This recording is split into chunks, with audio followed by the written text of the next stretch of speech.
옥졸이 물었다. 스님의 어머니가 여기 있다고 누가 말하던가요?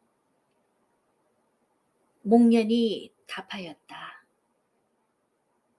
서가모니 부처님께서 그렇게 말씀하셨습니다. 옥졸이 말하기를, 그러면 서가모니 부처님은 스님과 무슨 관계가 있습니까? 목련이 말하였다.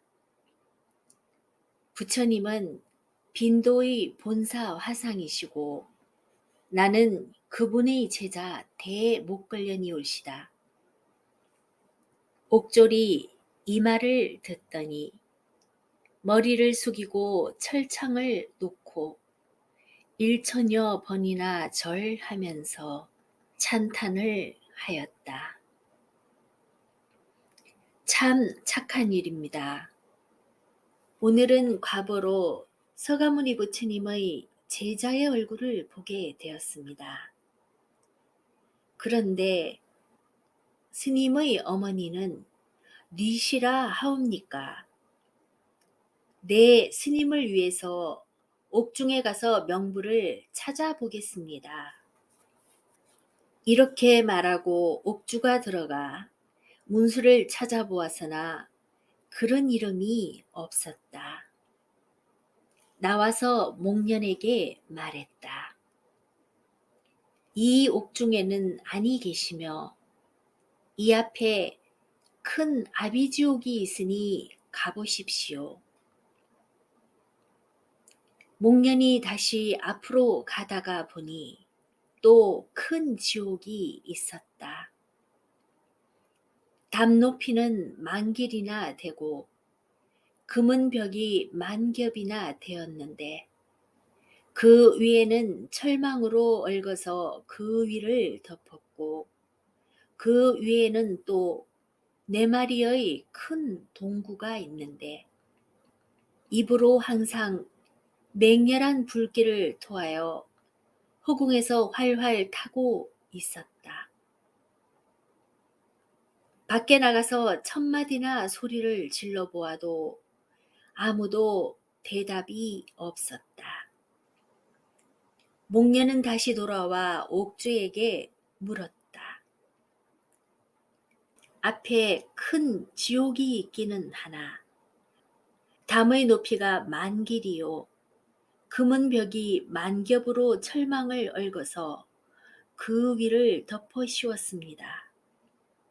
그리고 1000번이나 소리를 질러도 아무도 대답하는 사람이 없습니다. 옥주가 말하였다. 스님의 법력이 부족한 탓이요. 이 문이 열리게 하려면 부처님께 물어볼 수밖에 다른 도리가 없습니다. 목련이 이 말을 듣고 발울을 던져 하늘로 솟아 부처님이 계신 곳으로 갔다. 그는 오른쪽으로 3바퀴 돌고 부처님께 아뢰었다.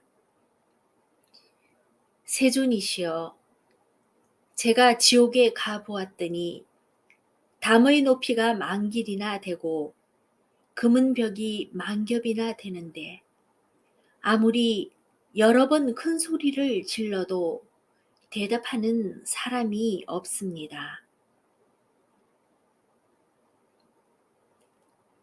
부처님께서 말씀하시기를, 목련아, 너는 나의 12고리가 달린 석장을 짓고 내 가사를 읽고 내 바루를 가지고 지옥문 밖에 가서 석장을 3번 흔들면 옥문이 저절로 열리고 자물쇠가 저절로 떨어지며 옥중에 있는 모든 죄인들이 내 석장 소리를 들으면 모두 잠시 동안 고통이 쉬게 될 것이다.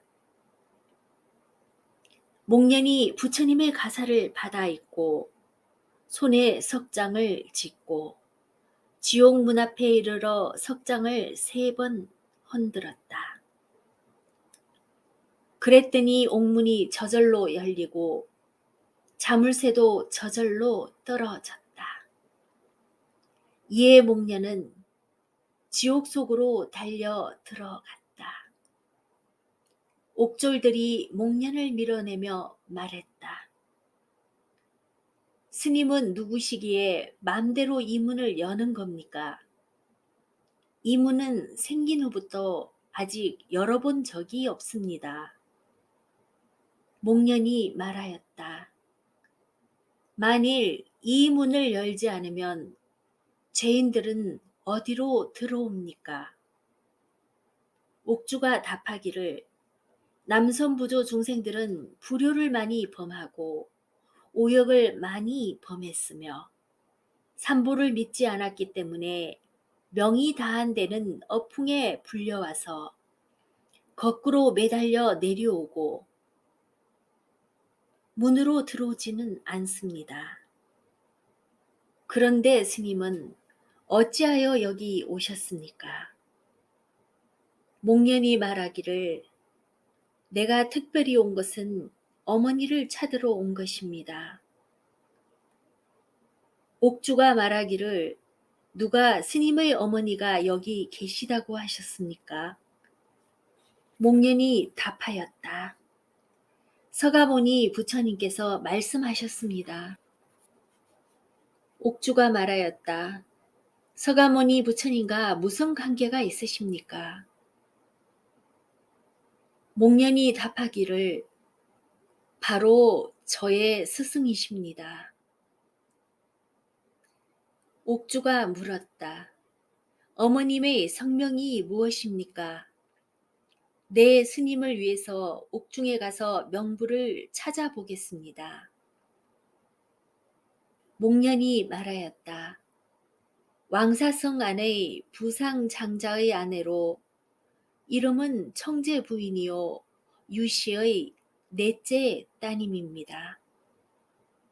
옥주는 지옥으로 들어가 큰 소리로 불렀다.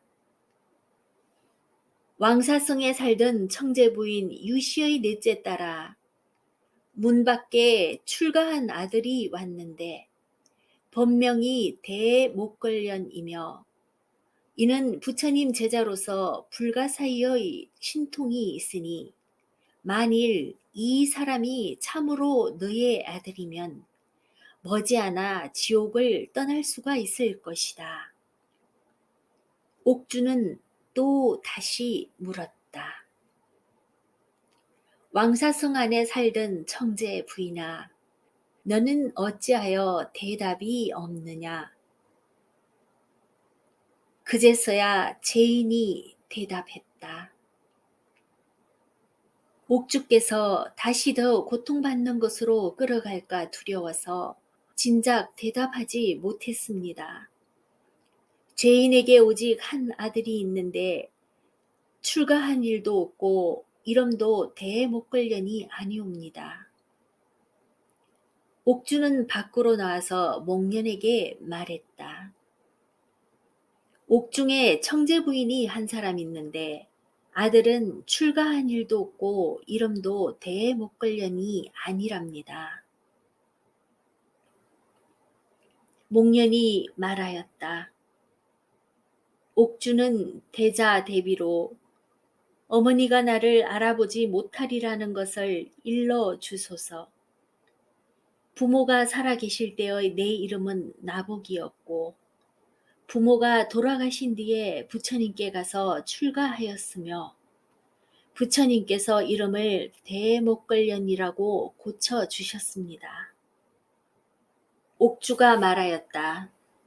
스님이 오늘 어머니를 만나보게 해주면 장차 무엇으로 제자의 은혜를 갚겠습니까? 목련이 말하기를 오늘 어머니를 만나 뵙게 되면 여러 보살을 청하여 대성경전을 읽어서 옥주의 은혜를 갚겠습니다. 옥주는 다시 지옥으로 들어가 죄인을 향해 이렇게 말했다. 내가 너에게 반가운 소식을 전하리라. 문 앞에 너를 찾아온 스님은 바로 나복이다. 죄인이 말하였다. 만일 나복이라면 바로 이 조그만 뱃속에 품었던 아들입니다.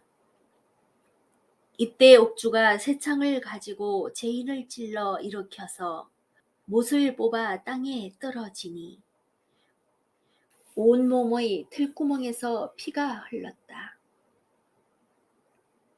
옥주는 다시 무쇠칼을 씌우고 칼과 창으로 몸을 에워싸서 내보내어 아들을 만나보게 하면서 목련에게 물었다. 스님은 어머니를 알아보겠습니까? 목련이 말하기를 어머니가 어디 계신지 알아보지 못하겠습니다. 옥주가 답하였다. 저 앞 온몸에 불이 활활 타는 것이 바로 스님의 어머니입니다. 목련은 이제야 어머니임을 알아보고 크게 부러지졌다. 어머님, 어머님께서 살아계실 때에 날마다 500승제를 올려 향화와 음식을 모두 법식대로 했다고 말씀하시더니 돌아가셔서는 의당 화락천궁에 태어났어야 할 것이온데 천궁에 계시지 않고 도리어 지옥에 계십니까? 소자는 날마다 밥 먹을 때마다 맛있는 음식만 있으면 먼저 가져다가 어머니께 공양을 드렸는데 어머니 얼굴은 어찌하여 왜 이렇게 몹시 야위셨습니까? 어머니가 말하였다. 내 아들아, 내 사랑하는 아들아, 영원히 너를 만나지 못할 줄 알았는데 무슨 인연으로 이 지옥 문 앞에서 만나게 되었단 말이냐. 이 어미는 옥중에서 벌을 받느라고 온갖 고생을 다 하였다. 배가 고프면 뜨거운 무쇠에 탄재를 먹고 목마르면 끓는 구리즙을 마시면서 지내왔다. 말을 채 마치기도 전에 옥졸이 오더니 어머니를 붙들고 긴 부젓가락으로 몸을 찌르니 온 창자가 모두 불에 타들어갔다. 이때 같은 지옥에 있는 다른 죄인들이 서로 말했다. 남의 집 모자는 서로 만나기도 하는데 우리들은 어찌하여 나갈 기약조차 없는가. 옥주가 말하였다. 스님은 어머니와 오랫동안 말할 수 없습니다. 어머니의 제받을 시간이 되었습니다. 스님이 만일 어머니를 놓지 않는다면 내가 철창으로 가슴을 찔러 데려가겠습니다. 목련이 할 수 없이 어머니를 놓으니 어머니는 옥주에게 끌려서 지옥으로 들어가면서 소리쳤다. 내 아들아, 사랑하는 내 아들아, 나는 고통을 참기가 괴로우니 백방으로 주선하여 이 어미를 구해다오. 이때 목련이 돌아서서 왼발은 지옥 문지방 안에 두고 오른발은 문지방 밖에 서 있다가 어머니의 고통을 참느라고 부러짓는 소리를 듣고 머리를 기둥에 부딪히니 피와 살이 낭자하였다. 목련은 옥주에게 액을 하였다. 내가 옥중에 들어가 어머니를 대신해서 죄를 받고자 합니다. 옥주가 답하기를 스님의 어머니는 악업이 너무 커서 스님이 관여할 수가 없으니 어머니가 이 지옥에서 나가게 하려거든 부처님께 여쭙는 수밖에 없습니다. 목련이 이 말을 듣고 바루를 타고 하늘로 날아가 부처님 계신 곳에 가서 오른쪽으로 3번 돌고 나서 부처님께 여쭈었다. 세존이시여, 저의 어머니가 지금 지옥에서 죄를 받느라고 온갖 고생을 다하고 있습니다. 어찌하면 어머니를 구하여 이 지옥에서 나오게 할 수가 있겠습니까? 부처님께서 말씀하셨다. 목련아, 내가 내 어머니를 구해 주리라. 목련이 사례었다. 세존이시여, 어머니를 구해낼 수 있사옵니까? 부처님께서 말씀하시기를, 내가 만일 내 어머니를 구해내지 못하면 내가 오랜 세월을 지옥 속에서 내 어머니를 대신하여 죄를 받으리라. 이때 부처님이 비구 비구니와 우바세 우바이 등 무수한 억만 대중에게 호위되어 허공신을 나타내시니